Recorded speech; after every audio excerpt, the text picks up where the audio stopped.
ما شاء الله لا حول ولا قوة إلا بالله العلي العظيم حسبنا الله ونعم الوكيل نعم المولى ونعم النصير ربي اشرح لي صدري ويسر لي أمري واحلل عقدة من لساني يفقهوا قولي أعوذ بالله من الشيطان اللعين الرجيم بسم الله الرحمن الرحيم الحمد لله قاسم الجبارين من مدرك الحاربين والصلاة والسلام وتحية والإكرام على النبي الأمي المكي المدني الهاشمي الذي سمي في السماوات بأحمد وفي الأراضين بأبي القاسم محمد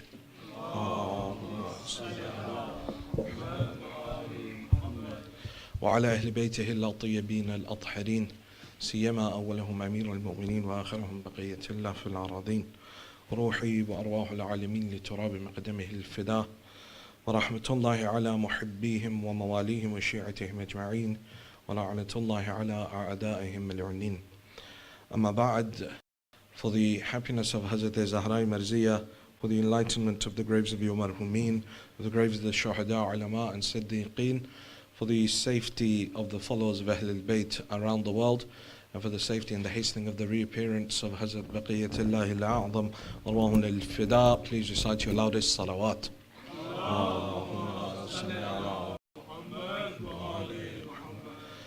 All praise due to Allah subhanahu wa ta'ala, the one who is Rahman and the one who is Rahim. It's an honor to be given this opportunity to come and speak to you brothers and sisters on this, the night of the Shahadat of the 11th Imam.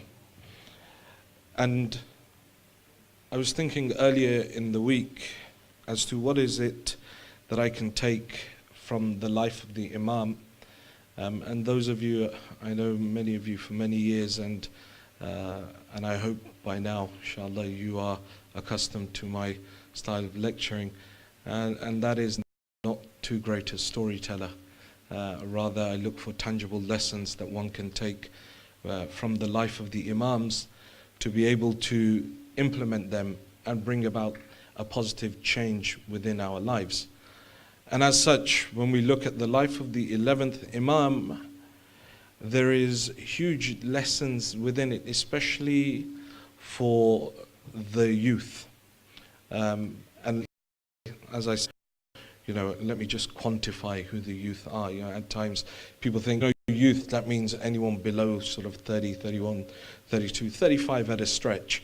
But actually, let me just quantify it for you. Someone comes to the 6th Imam and the Imam asks him and says, tell me, Ashab al-Kahf, were they young men or were they old men?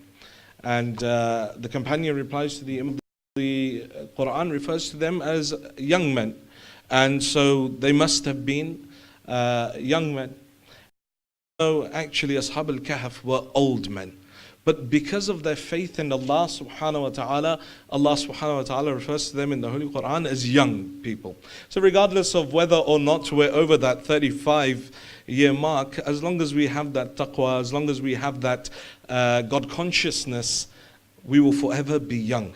And there's no cream that can buy that amount of youngness, or no regime or no diet that can bring about that youthfulness as much as Iman, as much as consciousness of Allah subhanahu wa ta'ala can.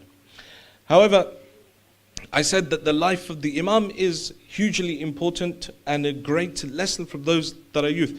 The Imam reaches martyrdom at the age of 27 or 28. And so this short life of the Imam,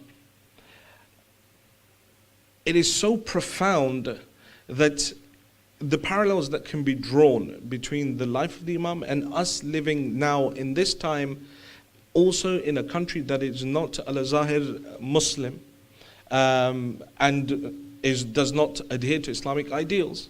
The Imam is in Samarra, and I don't want to go into the history of how the Imam made it to Samarra, but the Imam grows up in Samarra, in a place where everyone around him is there with only one purpose, and that is to keep him under the eyes, the watchful eye of the government.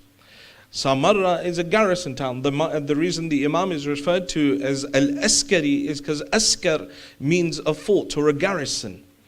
And Al-Askari is the one who is being kept within a garrison. So within the title of Imam is also the madhlumiyya, the oppression of the Imam. That he is Al-Askari, the one that is kept within the fort, within that garrison, that from the start of his life to the end of his life, or for the vast majority of his life, he is kept under the watchful eye of the Khalifa, if you know, the one that is usurper, that has taken over that right of Ahlul Bayt, so that they could watch the Imam's every single move.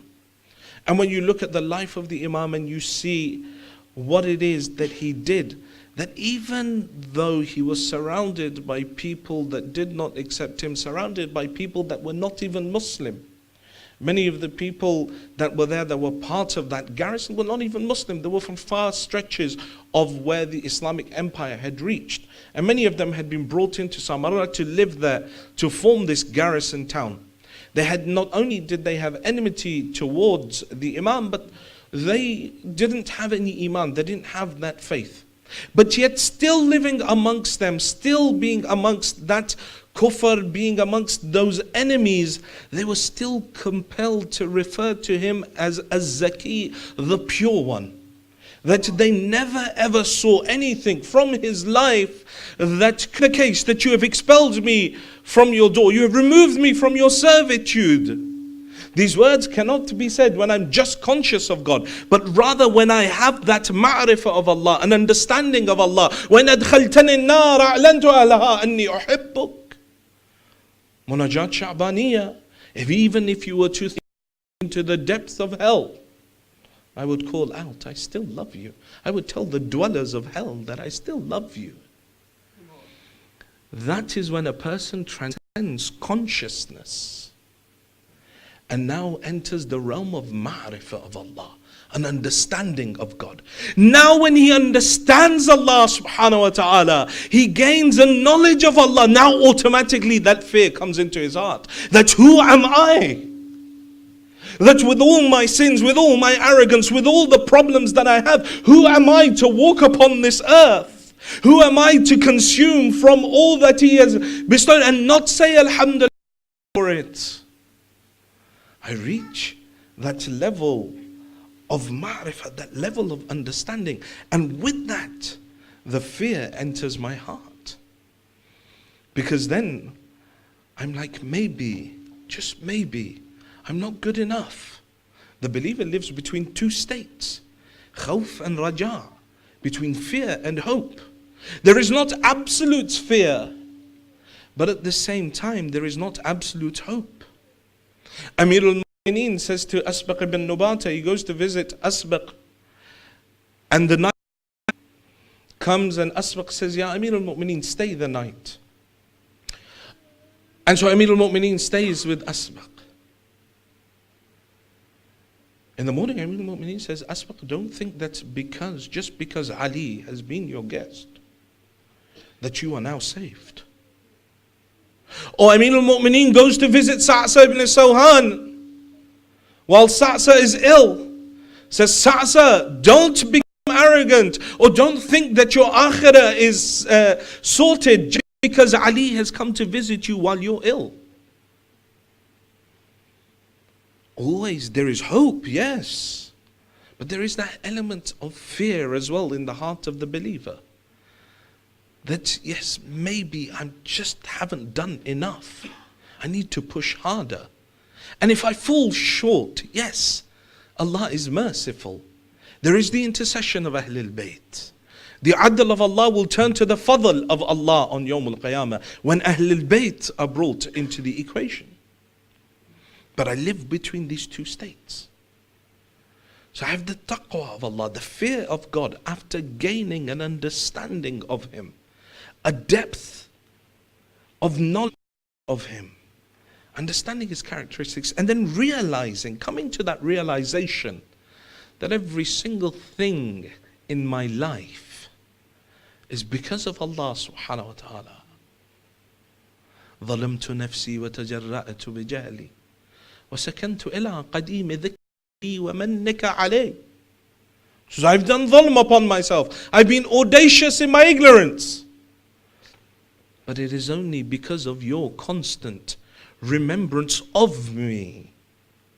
Allah's constant remembrance of me that has allowed me to continue in my way.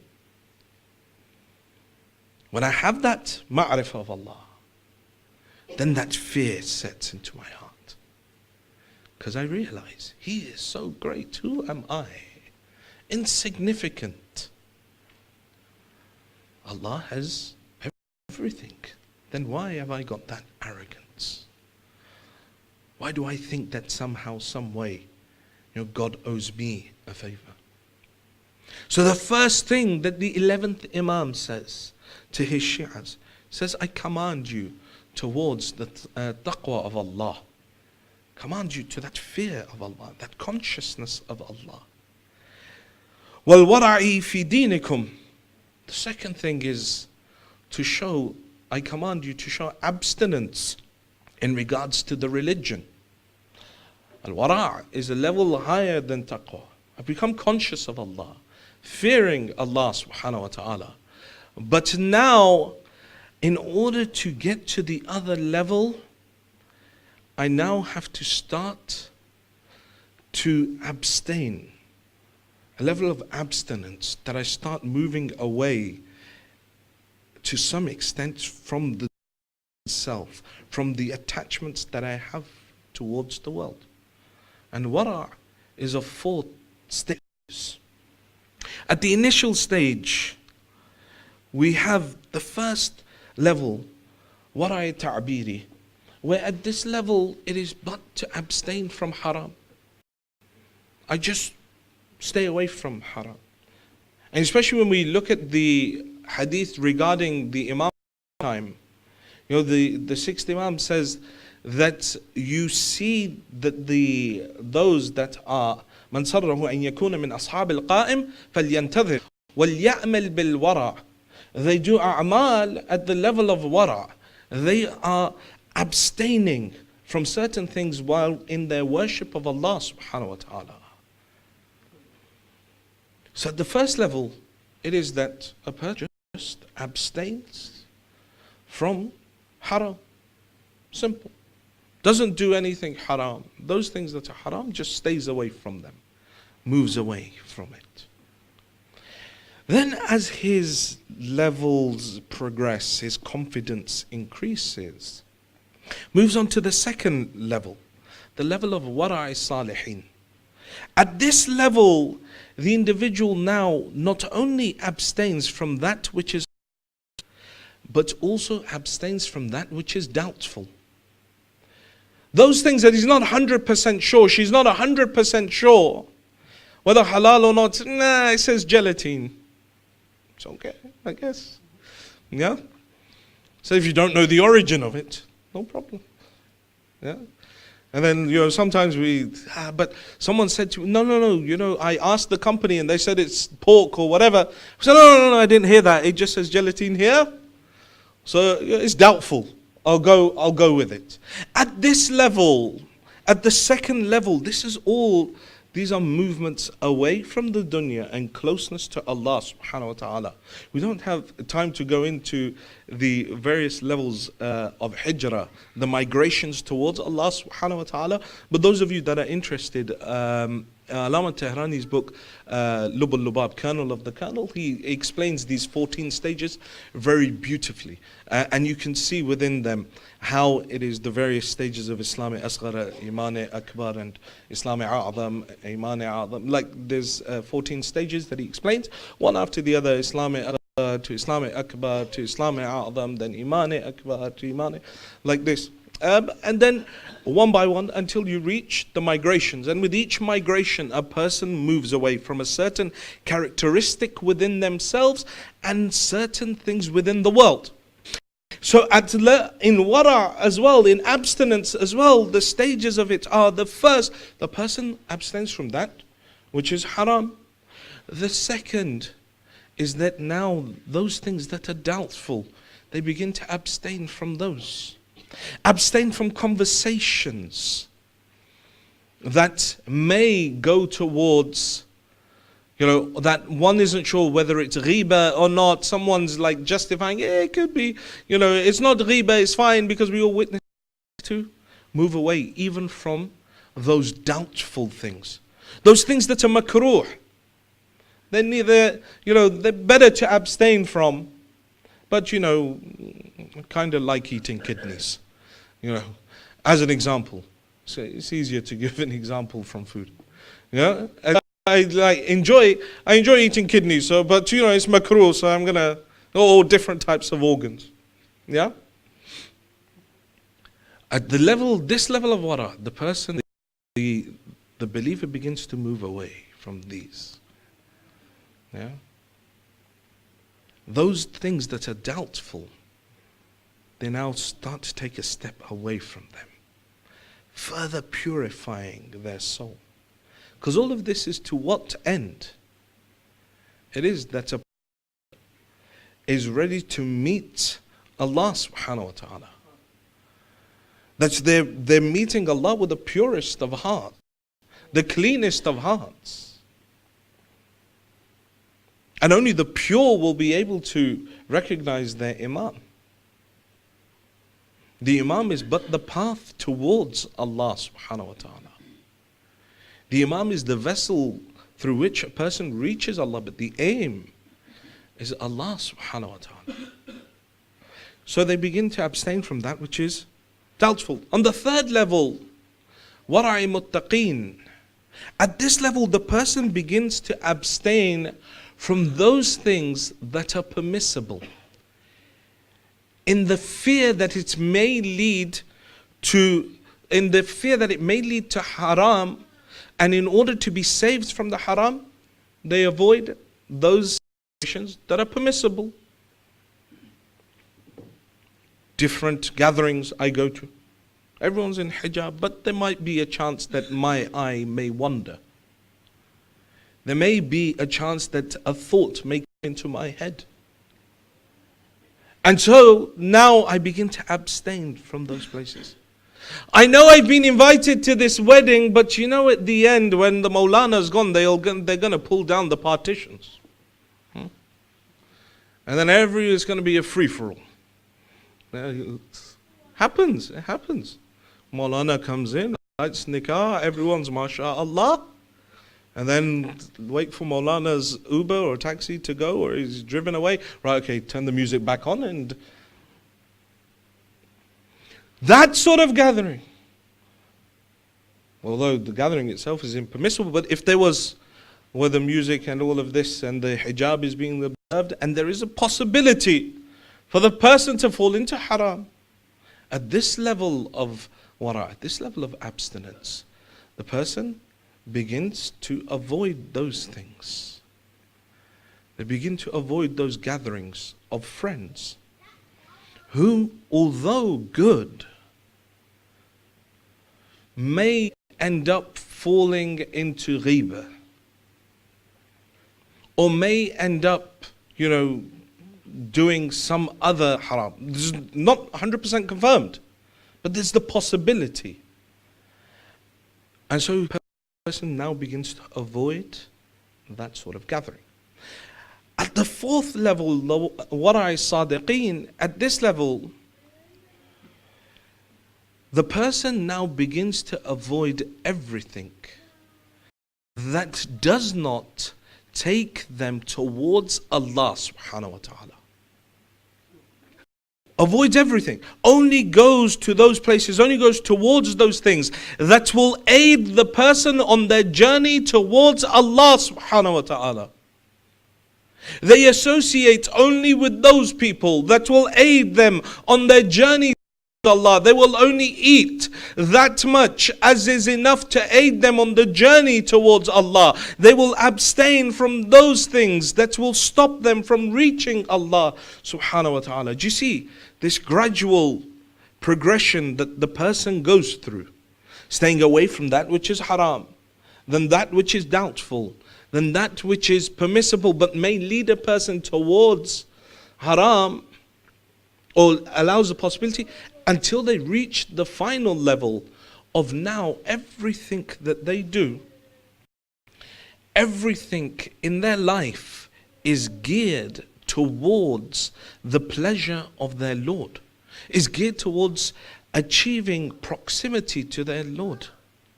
Everything is about that closeness to Allah subhanahu wa ta'ala. And here the 11th Imam is saying, I'm calling you towards that abstinence. To be able to start moving away from the attachments of the dunya. One of the letters of Nahj Balagha, Amir al-Mu'mineen, he speaks about, he says that Ali used to have a brother. And some say maybe it's about, Salman, maybe about Abu Dhar, Miqdad, or these individuals, maybe it is who Amir al-Mu'mineen is referring to. Or maybe it is Uthman ibn Maz'un, one of the close friends. Says in that letter, Amir al-Mu'mineen says, Ali had a brother who was honored in my eyes. And why?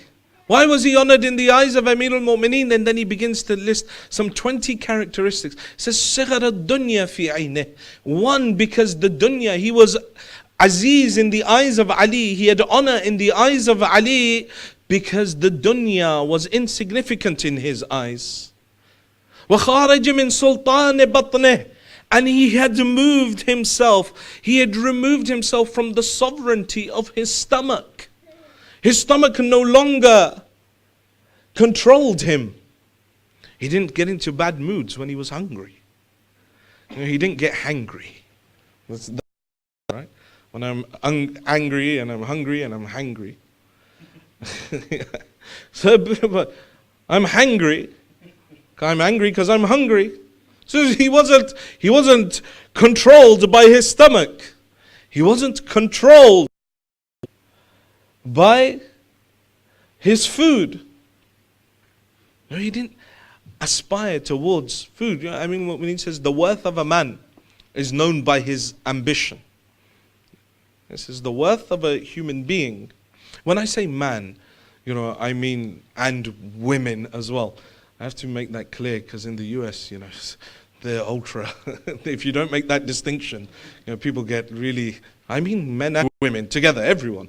I mean what he says, the worth of a person is known by their ambition. What is it that they hope to achieve with their life? What is it that they live for? And then later on he says, in another one of the Kalimat al-Kisar, he says, the person whose aim in life is to simply work to put food on their table. Yeah, we say that in like an attempt at humbleness. What do you work for? Just put food on my table. I'm happy, alhamdulillah. That's all I do it for. Yeah? Says the one that says that, the one whose aim is but to put food on their table. Their ambition in life is to put food on their table. He says their worth is equivalent to that which comes out of their backside having consumed that food. He says the worth of an individual is known by their ambition. What is it that I aspire to be? Where is it that I want to be? What is it that I live for? A person is known through their ambition. This individual that Amir al-Mu'mineen calls his brother is a person who had removed himself from that sovereignty of his stomach. He wasn't bound, he wasn't a slave to this world. He wasn't a slave to all of these things. Those that embark upon this journey of wara free themselves from all of the issues and the problems and the depression and the anxiety. And when I say depression, I have to make this distinction. I'm not talking about clinical or anything like that. I'm just saying in the social sort of general sense. Says that a person that is having all of that upset and everything, when they become free, Sayyid al-Shahadat says that the final thing, as he lie on the ground and they say that we don't know whether Hussein is alive or not, says how do we judge whether Hussein is alive? Say, wait, and Umar ibn Sa'ad calls out, attack the tents of Abu Abdullah. At that point, Abu Abdullah takes the support of a broken spear, he lifts himself. He says that even if you have no religion, وَلَا تَخَافُونَ الْمَعَادِ كُونُوا أَحْرَارًا فِي دُنْيَاكُمْ. He says, if you do not fear the day of judgment, you have no religion, you don't fear the day of judgment, at least be free in this world. Meaning those that are free don't commit the atrocities that were seen in Karbala. Those that are free in this world are not worried about what will happen tomorrow, what people will say. They are simply focused upon their Lord. At the religious level, to be religiously free. Many people are slaves within even the religion. Many a time because culture has overpowered the religion, and we think that cultural practices are actually part of the religion. First save yourself. Save yourself, then your family from the fire of hell. Why? Because he realizes a lot of the times when we highlight a problem in a community, we say, you know what, this problem in this community, these people don't do this, these people don't do this, they don't allow us to do this, they. Or there is an issue, there's an issue with drugs, there's an issue with this. What I don't realize is that I'm actually part of that community. I'm actually part of that movement. That society, I'm not removed from it. So if there exists a problem within a community, within a society, unless I do not change myself, I'm part of the problem. So I look to change myself, my family, and already I've changed a portion of society. I live an example that if I see within my life, have I inculcated those teachings within my life? Then my example becomes a beacon of hope, a beacon of guidance for others. This is what Sayyid al-Shahadat says. وَأَصِيرُ بِسِيرَةِ جَدِّي وَأَبِي عَلِيَّ بْنِ أَبِي طَالِبٍ. I've come out in order to walk upon the path. My father and my grandfather, my father and my grandfather. I'm walking on that path, doing amr bil ma'ruf and nahi anil munkar by walking upon that path. So in order to have that, to strive in the way of Allah, I need to set myself a regime, I need to set myself a training program. I would for a diet, or as I would for the gym. What is it that I want to achieve this month? Recitation of Salat al-Layl, recitation of this tasbih, at least 3 times a week I want to recite. This is for the mustahabbat, huh? This is not for the wajibat. We're like, okay, well this week I just want to wake up for Fajr, 3 times in the week and that'll be okay. The wajibat is the wajibat. This is for the mustahabbat, those extra things that we need to do to develop ourselves, to get closer to Allah subhanahu wa ta'ala. It's just not enough for me to think, yeah, a pass will be okay. Rather, it is to strive for excellence, as the sister said at the start. So to strive for excellence, because if by any chance you're striving for excellence or you're striving for perfection and you fall short in any way, then at the very least you've achieved a good grade. You've achieved, if you're aiming for perfection, at least you've achieved excellence. But if I'm just happy to just pass by, then I may fall short. And the series of lectures I gave here a couple of years ago when we spoke about Du'a Karim al-Akhlaq, we discussed in the first lecture, said where Imam opens the dua, he says, بَلِّغْ إِيمَانِي أَكْمَلَ الْإِيمَانِ. Says, oh Allah, give me Iman, but the perfection of Iman, the most perfect of Iman, the most perfect of niyyah, the most perfect of action. Aim for perfection in this striving towards Allah subhanahu wa ta'ala. But at the same time, do not forget myself. That's the main thing. 3 things from the Imam. We don't have time to go into anymore. The rest of it you can view online. It's available in English as well. That what is it that the Imam leaves as his last will?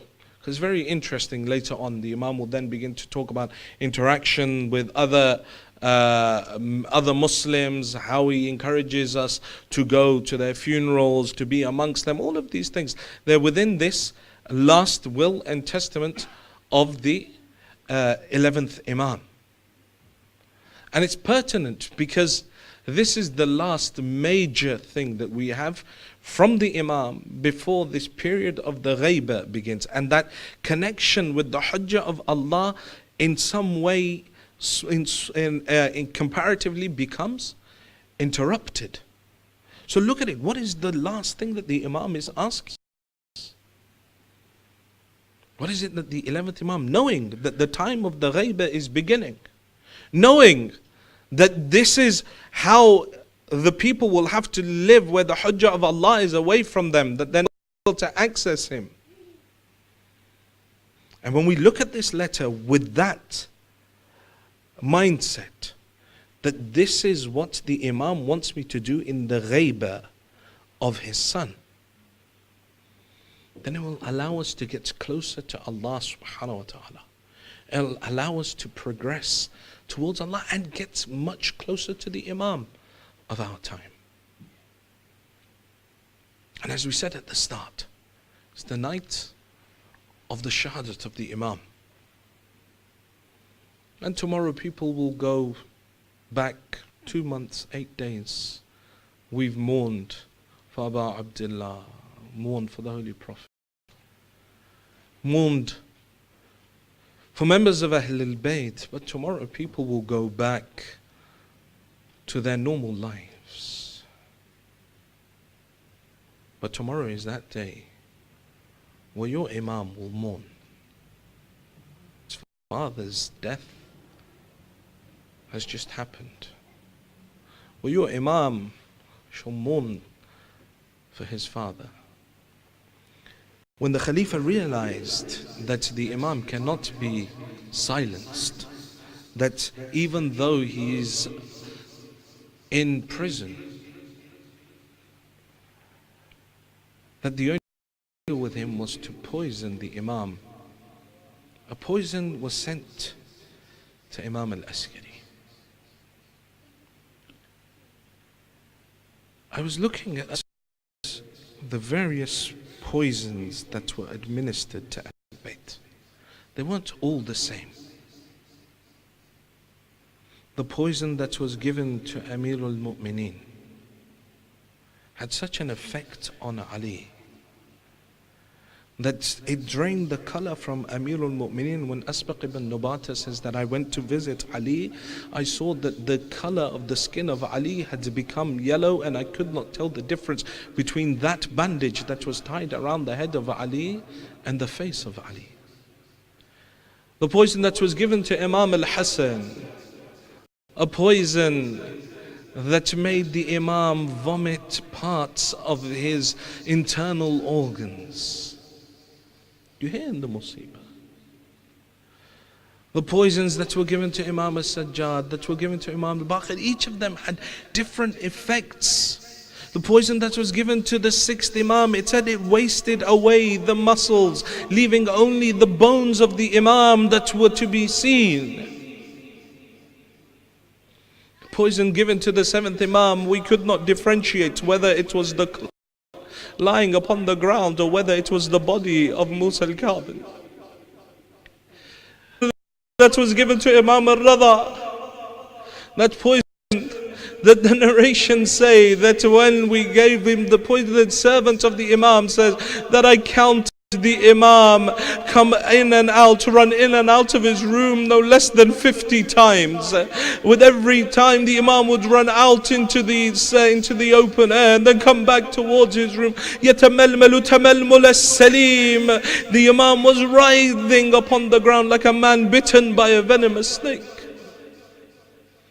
The Imam, the poison that was given to Imam al-Jawad, say the effect of it was extreme thirst. Imam al-Jawad would ask for water and no one would give it. In fact, some of the narration says al-Fadl would take the water and say, Jawad, do you want to drink this water? And she would pour it upon the ground. And Imam al-Jawad would go towards that water that lie on the ground, somehow trying to peace from that burning sensation, that thirst that had overcome him as a result of the poison. Imam al-Hadi's poison. We come to Imam Askari's poison. The narrations say the effect of this poison, when it started taking effect within his body, they say that his whole body began shaking. His teeth began chattering. Now the Imam is unable to control the shaking and the thirst that had overcome him. He turns to his servant, he says, go and call my son, he's behind this curtain, tell him, come and bring me some water. The servant of the Imam, he goes, he moves, he sees the 5-year-old, the Imam of our time. He says, your father has told you. Imam al-Zaman goes towards Imam al-Askari, he brings water for the Imam. Imam says to him, help me drink it, because the stages of that poison within the Imam, they say initially the Imam could no longer stand. Then the second thing, that the Imam could no longer sit. And then the third stage was that now the Imam could not even sit up, he could only lay upon that bed. He calls the 12th Imam to give him water. They say that the Imam was shaking, shivering so much as a result of that poison, that every time he tried to drink the water would spill out. He was unable to drink it. The Imam comes, the 12th Imam. I thought earlier today, I was thinking to myself that, oh Imam al-Zaman, how difficult would it have been for you that your father in front of you is having to drink this water but is unable to drink it. So difficult for you that you're by his side and you're unable to help him. But oh Imam al-Zaman, at least you were able to hold your father's head next to your chest. Imam, though you were young, you were able to console your father, you were able to at least see your father.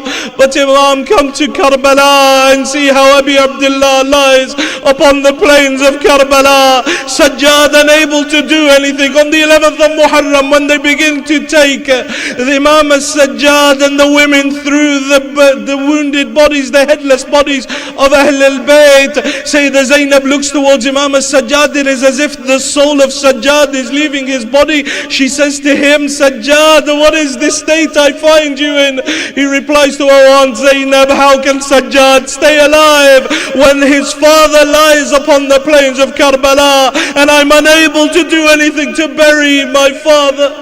Oh Imam al-Zaman, how lucky you are. No, some of the narrations say that Imam al-Askari, knowing that the government had desired to get rid of him, were desiring to kill him, at the age of 27 or 28, Imam knew the plan. They say that Imam sent his mother away. Said, mother, it's better you return to Medina. He knew it's difficult for a mother to see her father, see her son be killed in such a way. How will the heart of a mother bear it? So he sends his mother away, sends her back to Medina. Says, mother, there are difficult times coming. Ya Imam, you had the opportunity to send away your mother so she would not see her youthful son die. But Imam, in Karbala, there is a youth of your age, but his mother sits inside praying for him. Ali Akbar is out fighting in the battlefield and his mother Layla inside watching the battle of her son through the face of Abu Abdullah. Every time the face of Imam al-Hussein was happy, she knew her Ali Akbar was okay.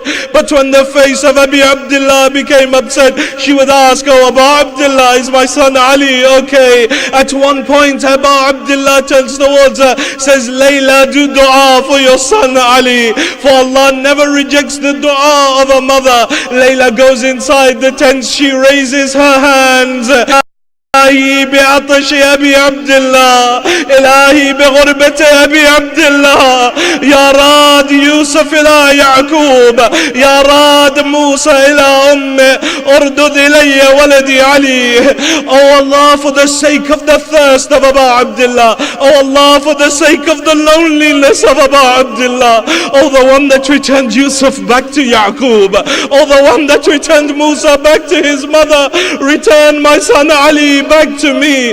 Ali Akbar kills Bakr ibn al-Ghanim, returns back towards the tents. You hear how Ali returns.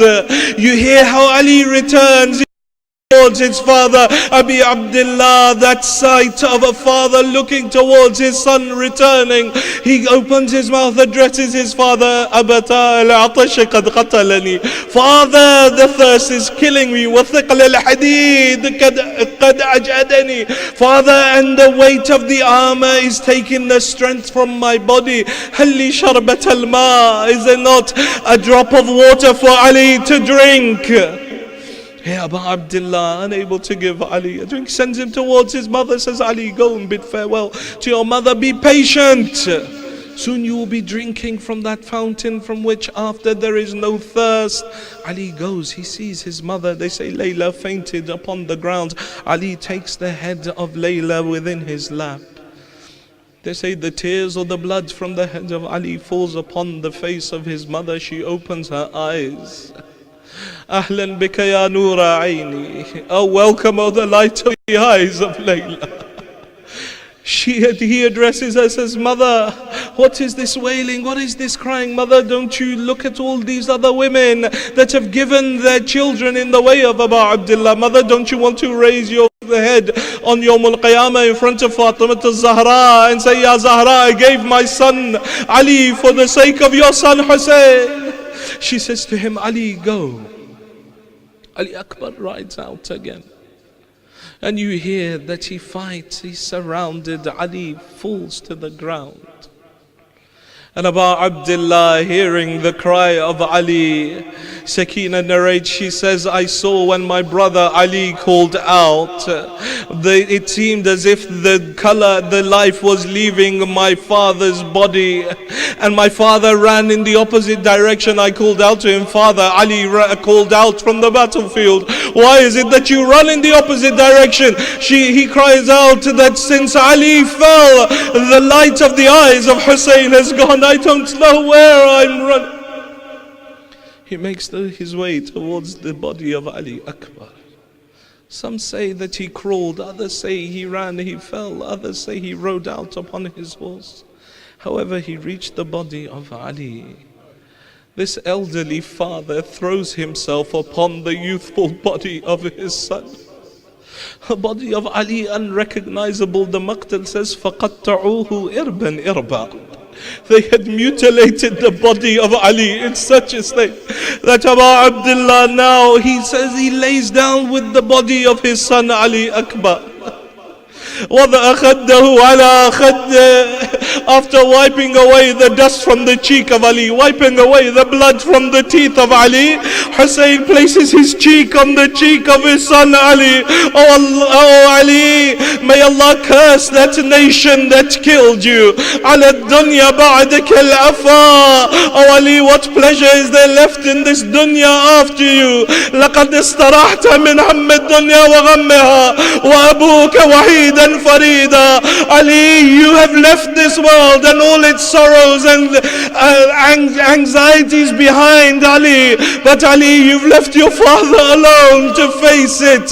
Abu Abdullah, they say he begins wailing, crying. But soon Hussein नाब तेरे sir तू ले गई चादर उम्मत ने जिद ताजर तेरे sir तू ले गई चादर उम्मत ने जिद ताजर तेरे वीर कुमार के उम्मत बाजार फिराया ज़ैनब ज़ैनब ज़ैनब ज़ैनब ज़ैनब तेरे सर तू ले गई चादर उम्मत ने जिद ताजर तेरे वीर नुमार के उम्मत बाजार फिराया ज़ैनब ज़ैनब ज़ैनब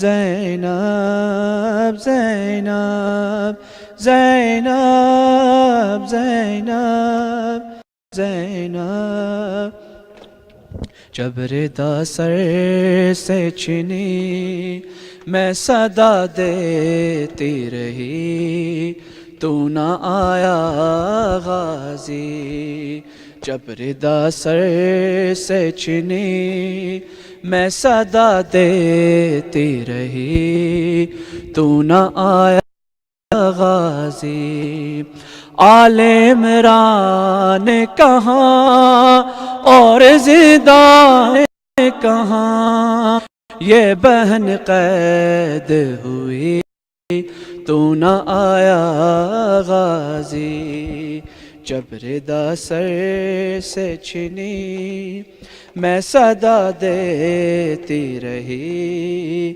تو نہ آیا دھوپ میں تو تھا تجھ سے آباد تھا گھر ہے برا میرا سر کیا نہیں تجھ کو خبر اے علمدار وفا اس بہن کو باخدا تجھ پہ ڈھارس تھی بڑی تو نہ آیا غازی جب ردا سر سے چنی میں صدا دیتی رہی تو نہ آیا غازی آ گئی شام علم لٹ گئی